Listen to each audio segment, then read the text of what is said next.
Santiago, ¿cómo se puede leer o entender esta cuestión de Juan Ernesto Villamayor? A esta altura, digamos, más allá de tu rol de economista, también qué lectura política se le puede dar a la cuestión, después de todo lo que ya se habló esta mañana y todo lo que se debatió durante todo el día. Mira, primero que nada, Toto, aclarar, ¿verdad? Más allá de la posición política que podamos tener, y yo creo que es siempre importante explicarle a la ciudadanía, ¿verdad? Que como movimiento político, el movimiento Honor Colorado ciertamente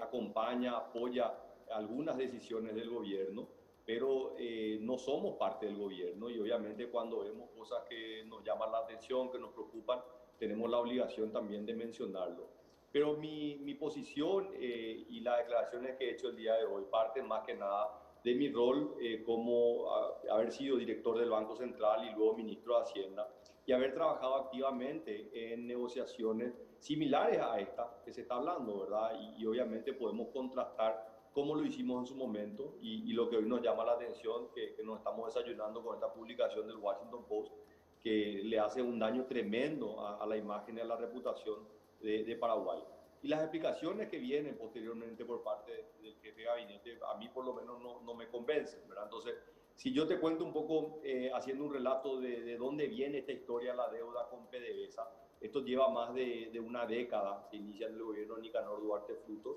luego se aumentó esa deuda en el gobierno de Fernando Lugo, y cuando asumimos nosotros, en el 2013, trabajamos de manera muy intensa en resolver todos los conflictos y litigios judiciales que tenía el Paraguay. El primero fue una deuda que tenía el Paraguay histórica, que venía ya del gobierno de Juan Carlos Guasmosi, dos compañías certificadoras, la SGS y Vivac, que venían litigando con el Paraguay hace muchísimo tiempo. Nos sentamos, el gobierno entrante con el gobierno saliente, se llegó a un acuerdo, se firmó ese acuerdo, se publicó ese acuerdo, y luego se planteó al Congreso que el Congreso pueda ratificar para hacer el pago, ¿verdad? Se hizo de una manera tremendamente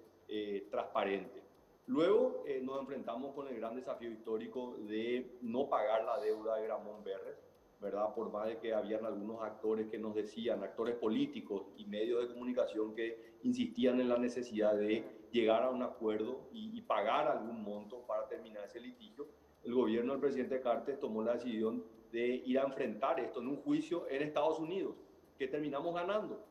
Y en el caso particular de PDVSA, nos fuimos varias veces hasta Venezuela, Caracas, reunirnos con ministros de Hacienda, con presidentes de PDVSA, para tratar de encontrarle una solución donde el planteamiento era muy transparente, no dejaba ningún margen de duda, donde se decía esa deuda establecida en un tratado internacional ratificado por el Congreso de Venezuela y de Paraguay, establecía un repago en 15 años, con 2 años de gracia y una tasa de interés del 2%. En ese momento ya Venezuela estaba de alguna manera enemistado con el gobierno de Paraguay por nuestra posición en contra del régimen del presidente Maduro y obviamente no tenía mucho apetito por darnos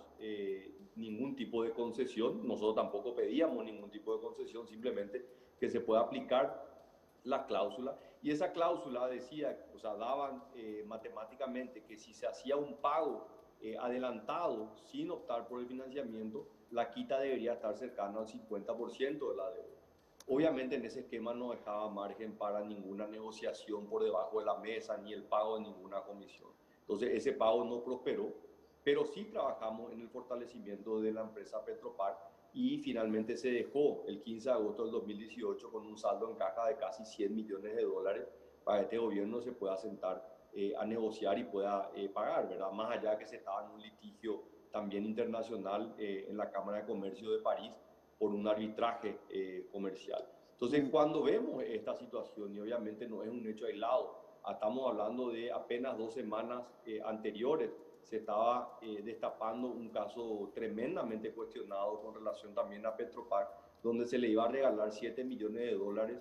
a una empresa que nosotros ya en el 2015 se había declarado por parte de la Procuraduría General que era totalmente ilegal y que no correspondía a ese pago. Este gobierno estaba a punto de entregar esos 7 millones de dólares a través de un acuerdo extrajudicial, de los cuales cerca de 3 millones iba para un abogado en la Argentina. Entonces creo que esto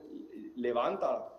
la preocupación y creo que es importante que el gobierno y principalmente el presidente dé una señal muy, pero muy fuerte, un sacudón, diría yo, de poder mostrar que él no es parte de estos acuerdos poco transparentes